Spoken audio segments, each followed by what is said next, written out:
Bonsoir à tous et bienvenue dans ce journal Infosport. Au sommet de cette émission, la France est entrée dans l'Euro 2012.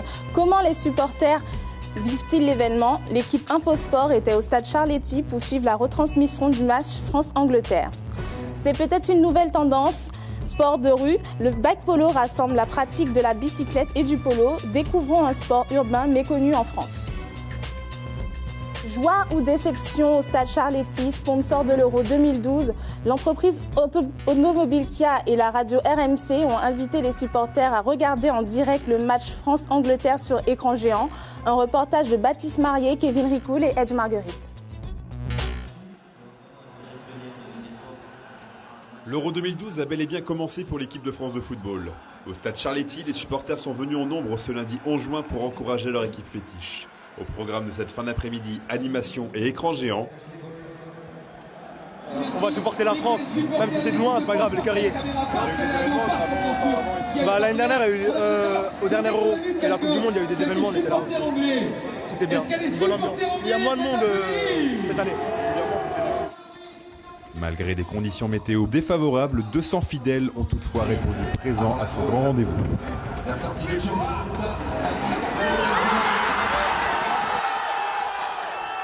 Scène de délivrance lors de l'égalisation française, l'ambiance est plutôt bon enfant.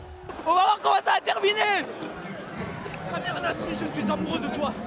Représentant de la marque automobile Kia, Thierry Bourretz a profité de l'occasion pour lancer le Kia Football Tour qui aura lieu dans 5 villes différentes.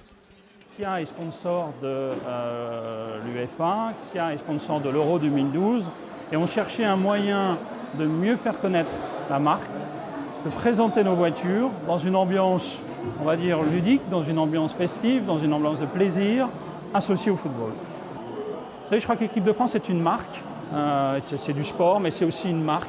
Et quand une marque a été, pour des raisons X ou Y, et peu importe, un petit peu écornée, il y a tout un travail à refaire de reconstruction, de façonnage. Et je crois que c'est quelque chose qui est entrepris aujourd'hui, avec des résultats au moins sur un plan humain positif. Il suffit de voir effectivement les joueurs plus proches du public, quand ils se descendent du car ou quand ils sont en approche. Donc voilà, c'est un autre état d'esprit. Depuis la Coupe du Monde 2006, les dernières performances françaises avaient jeté un front entre le public et son équipe.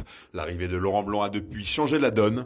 De leur côté, les sponsors espèrent un bon parcours des Bleus pour essayer de repositionner leur image. Alors Baptiste Marier, que peut-on dire de la relation entre le public et l'équipe de France ? À l'heure actuelle, on peut dire qu'il y a un certain recul entre le public et l'équipe de France.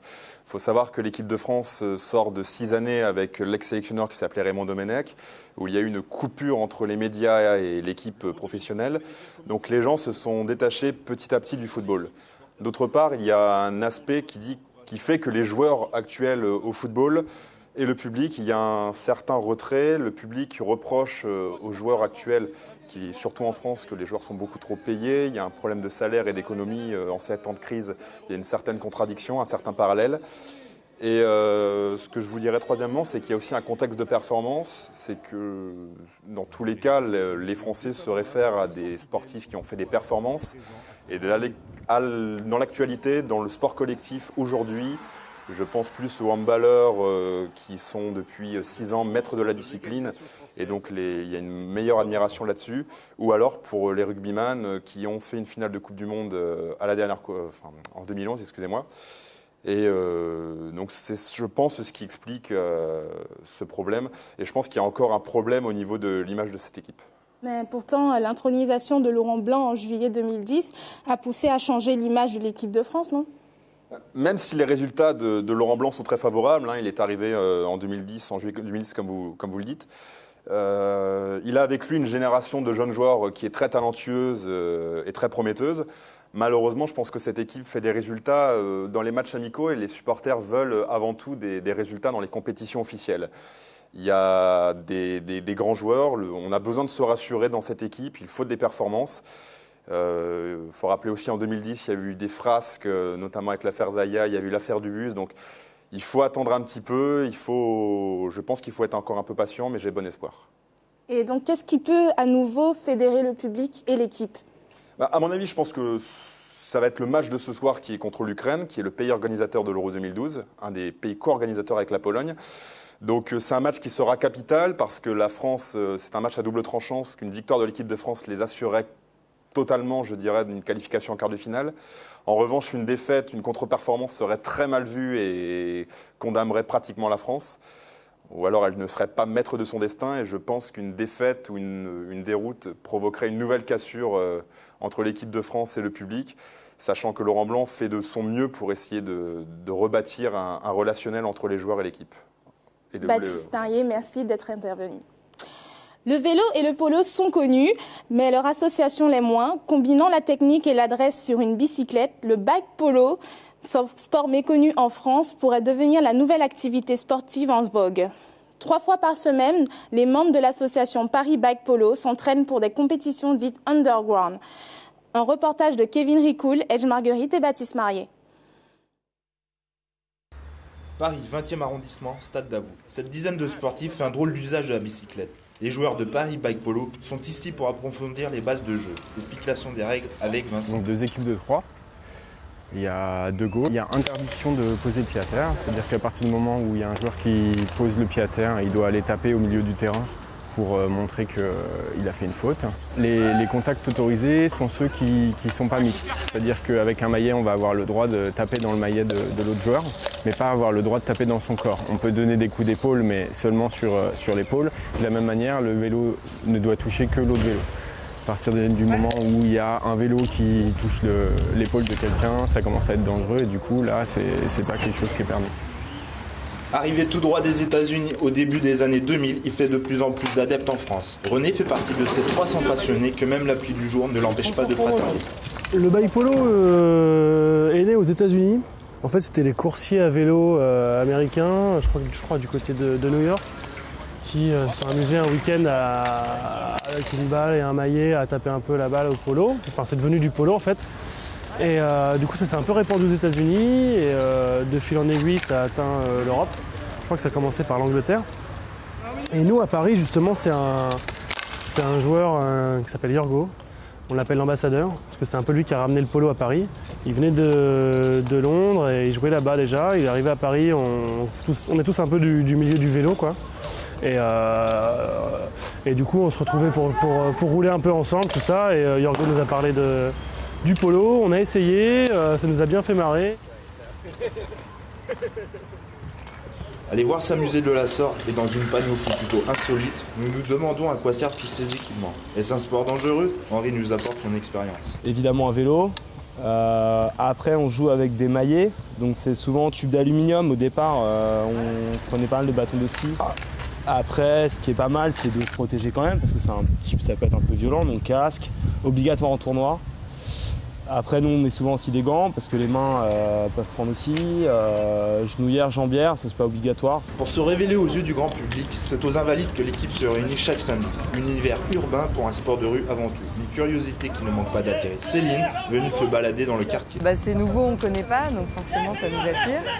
Et puis en s'arrêtant un petit peu plus longtemps, on a remarqué que c'était quand même assez technique et puis donc c'est assez impressionnant comme sport. Puis on ne sait pas trop, c'est un mélange en fait entre le polo, le hockey, avec des vélos. Ça pourrait être intéressant de développer ce sport et de permettre à d'autres personnes d'y adhérer et puis de le découvrir. Le week-end dernier, un tournoi avait lieu à Brighton, en Angleterre.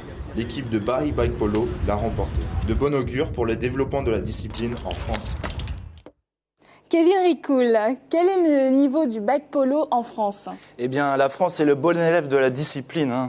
Avec 350 pratiquants dans une soixantaine d'équipes, la France fait partie de l'élite européenne et même mondiale. L'année dernière, à Seattle, avaient lieu les championnats du monde. La France s'est hissée en finale, battue de peu par une équipe américaine. La question se pose maintenant de savoir si la France va avoir une fédération. Mais laquelle? Car qui dit fédération dit aussi règles, normes, et un tas de règlements. Et le bike polo est un sport underground avec ses règles propres à lui. Et donc les règles de la fédération pourraient engendrer une restriction au niveau de la discipline. Mais Kevin, quelles sont les étapes d'affiliation pour une fédération? C'est le ministère de la Jeunesse et des Sports qui gère les fédérations sportives. Ces fédérations délivrent une licence à ses pratiquants qui, eux, en échange, donnent une rémunération. Mais c'est surtout en termes de moyens que le bike polo a un manque. D'accord, donc les joueurs de bike polo, mais en fait, ils peuvent être rattachés à quelle fédération en France? Pas forcément à la Fédération française de cyclisme, comme on pourrait le croire, mais plutôt à à une fédération de sport extrême, comme les X Games. C'est ainsi que le BMX, il y a peu, a participé pour la première fois aux Jeux Olympiques en 2008 à Pékin et a été rattaché à cette fédération de sport extrême. D'accord, donc ils ont besoin de quelle infrastructure ont-ils besoin? Quels sont leurs moyens? Comme on l'a vu dans le reportage, les séances se déroulent à ciel ouvert. Donc lorsqu'il y a des intempéries, un ciel capricieux, la pratique du sport est assez difficile et compliquée. Donc l'association, il y a peu, a fait une demande auprès de la municipalité pour avoir des locaux couverts. Donc l'année prochaine, si tout va bien, ils disposeront d'un complexe sportif près des buttes de Chaumont pour pouvoir s'entraîner dans des conditions idéales. D'accord, donc imaginons, je suis un débutant.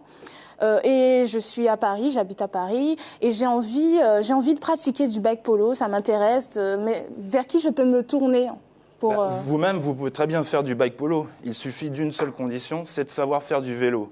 Donc après, il y a toute une gymnastique à acquérir, puisque c'est un sport collectif. Donc il faut savoir jouer avec les autres, savoir manier son maillet, savoir où se trouve la balle et savoir son environnement autour de soi. Donc éviter les chutes, etc. Mais une fois que tout cet apprentissage est assimilé, vous pouvez très bien pratiquer le bike polo. Il y a une seule condition, donc c'est savoir faire du vélo. Mais si on aime le vélo, on aime forcément le bike polo. Merci Kevin.